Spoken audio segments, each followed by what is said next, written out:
And welcome back to CentralCoastRadio.com. Well, there is a band that I know a lot of you are very, very excited who are heading to Australia very soon. Happy Mondays are heading here for their 24-hour Party People Greatest Hits Tour. Some of the shows are already sold out, which is absolutely awesome news. So we thought we would actually get one of the members of the band on the phone today to chat all about it.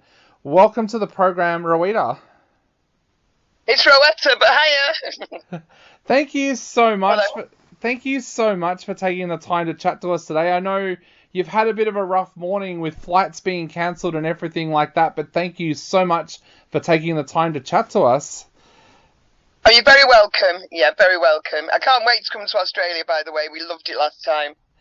Look, this tour has got so many people excited. We've got shows selling out and things like that. Tell us a little bit about how you're feeling about coming back here, especially as you said, you loved it last time you were here.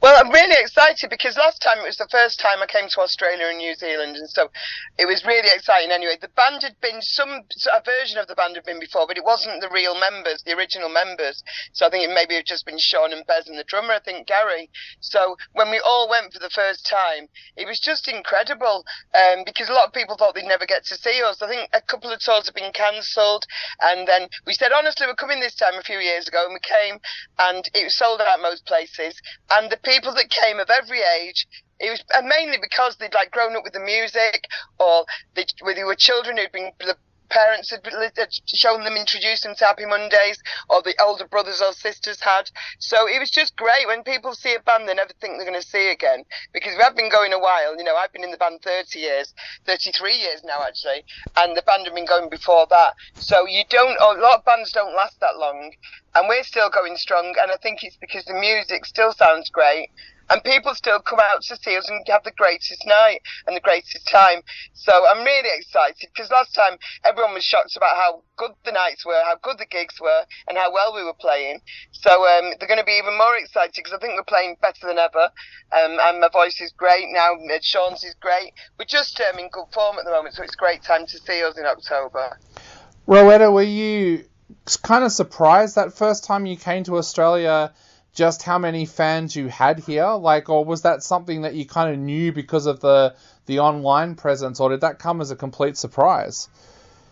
No, I really did know, because people were saying, please come. And I mean, back in the day, I think there was definitely one tour that I was shocked. I think we had an old manager who just decided a few days before that we weren't going to go. And we'd got our visas, you know, I'd packed my bags.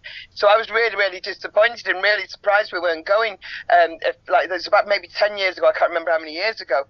And so it was just, I just knew, because then I think it was more forums. There wasn't Twitter necessarily, or Facebook or Instagram, but there were definitely forums, and even on like Stone Roses forums and different forums, I would get lots and lots of messages from people saying, when are you coming? And, you know, and a lot of girls were saying, I can't wait to see you. And I was really surprised how many fans of all ages, that's what surprised me the most, that really were into us. But if you think you're not going to see a band again, and then all of a sudden you can, it is exciting. And last time, because the reviews were so good as well, it was straight away people were saying, when you're going to come back? And because of lockdown, we've not been able to go anywhere, as everybody knows. We've had a few years where we couldn't travel. So people thought we weren't going to come back, but we're coming. And we're coming back. And unfortunately, we lost our bass player, Paul Ryder, who's family to, obviously, Sean's brother.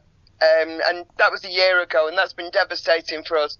But we've continued, we've carried on, as Paul would want us to, because the music's brilliant and the songs are great. It was very, very difficult at first, and we miss him dearly. But we were very, very lucky, because Mikey, who plays bass for us now, he'd stepped in for Paul quite a few times before. He plays with Sean in Black Grape. So he knew the tunes, and, you know, he's just started to play them in his own little way, but very, very much, you know, in the way that Paul Ryder would play. So it's we've been able to carry on, and we're very, very lucky and grateful to Mikey for doing that. But we've just got together as a band, because we are like family, and I think it's made us closer. And yeah, we're just very, very tight at the moment. But the music is, I think music's the key, because it's just good music. You know, I never get bored of singing these songs. And good music never dies, and I think that's something, like you said before, at your shows now, it's multi-generational. There's dads and moms with their sons and daughters. Is that something that's very special to you? I know a lot of artists love that fact that their music reaches out to multi-generations. Is that something that you and Sean and the rest of the band hold very, very dear? Yeah, it's something that we all mention to each other as well. I mean, sometimes, because we've got to watch the swear words sometimes with our band, because we look at the audience, sometimes there's really young children in the audience who are dancing about, and it's really surprising, but absolutely thrilling to see kids dancing of all ages, like whether they're 14 or 4, loving the music, because we are really a dance band, so a lot of the tunes are very, very good to dance to, and they've got great rhythm and really catchy melodies, so it's just great. You know, the kids can sing things like Kinky and Kinky Afro from a very young age, and it's just lovely when people are all singing and step on and songs like that. It's just great, and watching them dance in the audience dressed up and ready to go, because a lot of our audience in the past might have been proper ravers, you know, probably just sometimes they looked a bit drunk in the audience to see them. Some people used to get carried out before we'd even started, but it's definitely more family audiences coming out now, which is great. And people who, it's the same with us, everybody's settled down. Yes, we still party, but not like we used to. You know, everybody's calmed down a bit, and the music is better for it, I believe. With such an amazing back catalogue of music, is it difficult for you to put together a set list?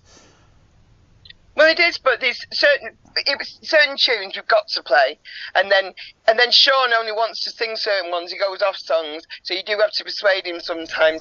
And I like different arrangements sometimes. You know, if you've been doing songs, we've been back together now since 2012, so it's been 11 years since we reformed. So sometimes you go, let's do some different arrangements. So, and sometimes it's just very difficult to rehearse because a couple of the lads don't live in the UK, so we all have to get together, you know, and have extra rehearsals. But I always say, can we not just do our parts at home? Because I do mine at home, I have a studio at home, send my vocals over different ideas, and so we do have ways around it. But yeah, so just trying to do different arrangements to keep the tunes getting more exciting and just change it up a bit. I think that makes it more exciting. But like I said, it's definitely songs like Hallelujah, Rope for Luck that have got to be played in Step On, Kinky Afro. But there's a load of tunes that we really, really love that don't get played enough, and I think I'm going to have to push it again. I know Gary, our drummer, he loves the song called Angel. We've very rarely, we've not done it for years, but it'd be great to try it, maybe mix it up with another tune. And Tart Tart, which is one of my favourites, Sean doesn't do that one enough, so I'm going to have to try and get him to do it. But yeah, we always get fans asking, can you do this song and can you do that song? But it's not always, I've just got to persuade Sean, and Dan the MD, he discusses a lot of that with Sean as well. So if I speak to Dan, who sits next to me on the bus, and put a little word in to Dan, then he sometimes can ask Sean, and if I keep saying it, sometimes, you know, a tune will happen. But yeah, when people say which are your favourite tunes to do, and I really don't have any it's just I do enjoy mixing them up a bit, that's all, and doing songs that we don't do all the time, then it does keep it fresh and exciting. But I think we've got to do a greatest hits kind of tour, but it'd be lovely to do a few surprises. Roberta, I wanted to ask a little bit about going back to the start when you had first joined the band. The band was already a decade old when you joined. What was that like coming into a band that already had a couple of albums out and had a following? What was that like for you coming into the band at that time? Well, when I first saw them, I saw them on TV first of all, and thought, wow, I think they did performance on Tony Wilson's show. And because I was into punk, I just thought they were like a punk band that I thought, this is the band I could join. They're from Manchester. It's my kind of music. I love it. Like the energy is quite punk, but also dancey. And I thought I'd be the perfect addition to them. A little bit like Gloria was to T-Rex all those years ago. And I thought she lifted the band up, the sound, and I thought I could do that with the band. Maybe get some girls more in Tapping Mondays more than they were before. But they were quite a cult indie band, really.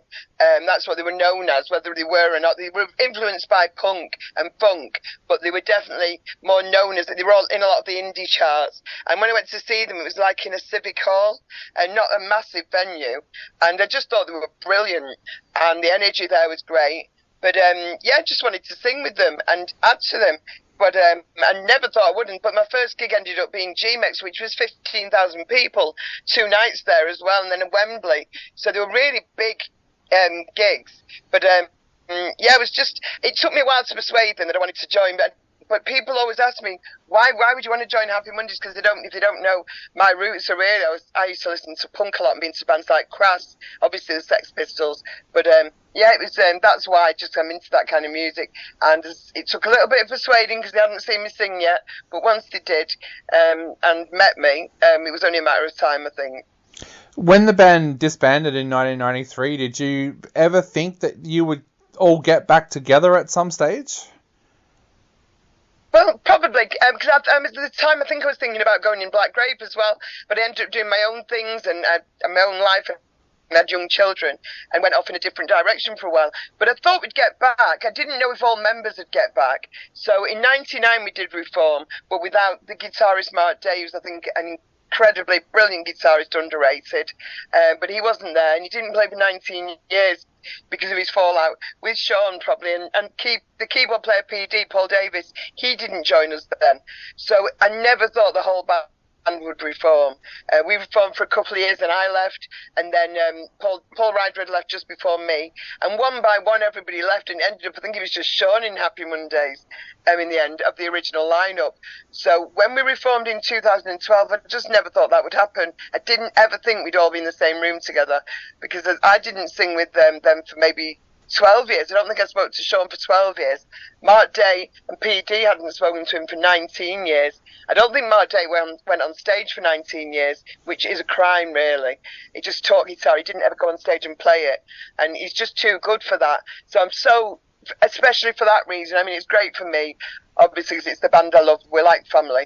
But, yeah, I always hoped, but I didn't think it would ever be possible because the fallouts were bad and I thought they were permanent. Yeah. But, you know, we've all made up now, so it's just brilliant. It's better than ever now. We do get on really, really well. It's just, apart from Paul Ryder not being here, it's just been joyful. Up to Paul Ryder's passing, it's been joyful. And now we've just started to just not feel guilty for going on stage and accept it, and you know, and never forget him and keep him in our minds, obviously, all the time. I used to sit opposite him or next to him on the bus always. So last time we toured Australia, I would have always been with Paul Ryder. I took lots of pictures of me and Paul. Because if Bez isn't on the bus, then I used to be next to Paul Ryder. They're like my brothers. I'm probably closest to them I was. So it's been difficult, but we're back now. We're really, really enjoying it, and as I say, not feeling guilty for enjoying it, but because we never forget him. But yeah, and he's so missed. But musically, it still sounds great, and that's the most important thing. The fans are still loving it, and as long as that's happening, then we're up for doing these gigs. As long as people want to see us, and we're still loving it, it's just been the perfect combination of all that, and it's just it's just been a dream recently. You know, we're back playing a lot. We've just done all the festivals over here. We've got 2 more left before we come to Australia. And, yeah, I can't wait. With the band sounding so great at the moment, do you guys ever talk about working on new music, or is that something that you don't think that you'll ever do again as a band?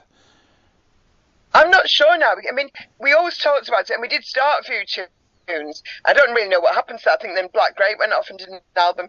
I sing with so many people at the minute. I'm singing with Shed 7 shortly. I've sung with a lot of Dansack, Solardo, Oliver Heldens and people like that. So it's just getting us all together. And as we were talking about it when Paul Ryder was here, but we haven't talked about it since he passed. I don't know if it'll happen in the future. It's just our schedules, as I say. I think Sean's just done a Black Grape album, and I've got something coming out with Shed 7, and all my dance tunes, just done a tune with Junior Sanchez. So it's just, you know, you do release after release after release. What you do in my life, in house music and the dance world. I don't know when I'd have time, so it's just fitting everything into the schedule. But I never say never, but you just don't know. I don't know. Maybe some of us with somebody else, I don't know. I don't know how it'd work. But, yeah, it would have been nice to have done it. Well, amazing to have done something with Paul Ryder. We actually did do one tune for a TV show. Singing in the Rainforest was the TV show over here. And the song was called Ooh La La to Panama. So that's the only thing we've done in years. And I think it's a shame that was the only one we did while Paul Ryder was here. So I don't know. I'd love to do new music, though, with the band, you know, before we can't do it anymore because, you know, now the lineup is. It's the original lineup still, but I don't want anybody else to go, and we've not done any more recording. It maybe some. I think there's been some remixes out, Balearic beats or something, but yeah, I don't know. Sometimes and maybe leave it. I don't know though. It's not. It's difficult. Hello? Yeah, sorry, the phone just dropped for a moment, but yeah, I'm back now. I know you never know when I'm stopping talking, sorry. Yeah. But like I said, there are so many people looking forward to this tour, and I know we are running out of time very, very quickly. So I guess before we wrap everything up, what would you like to say to all of your Australian fans out there who are yet to buy a ticket, and to those that have already bought a ticket? Well, I hope you're gonna come out and see us again, and thank you for everyone already that's done it. If you came and saw us last time or you missed it, then you know how great it was because everyone was talking about it. The reviews are amazing. It's just going to be brilliant. We can't wait, and we don't live near enough to come all the time. So I hope you're going to come out and party with us. It's 24-hour party people tour. Me and Bed's definitely still going to party after the show and before. So come and join us. Make sure you get a ticket, because it will sell out. A lot of these will sell out, these shows, and it's going to be brilliant. We're not going to let you down anyway. If you read, even we just did Dublin on Sunday, and the reviews from that have been incredible. Again, so I'm very, very proud of the band, and I can't wait to meet everyone. I just hope this time I get to see a bit more of Australia, because I don't think I'm going to have time again, because it looks like they've got us doing back-to-back gigs, and the travelling in between. I think we only had like one day off last time, and so I didn't get to see much at all. Didn't even have my pictures taken in front of anything, any sites or anything. It's probably just in front of a few hotels or shops, and lots and lots of pictures and videos in venues. But I didn't get to see enough of the country because it looks so beautiful.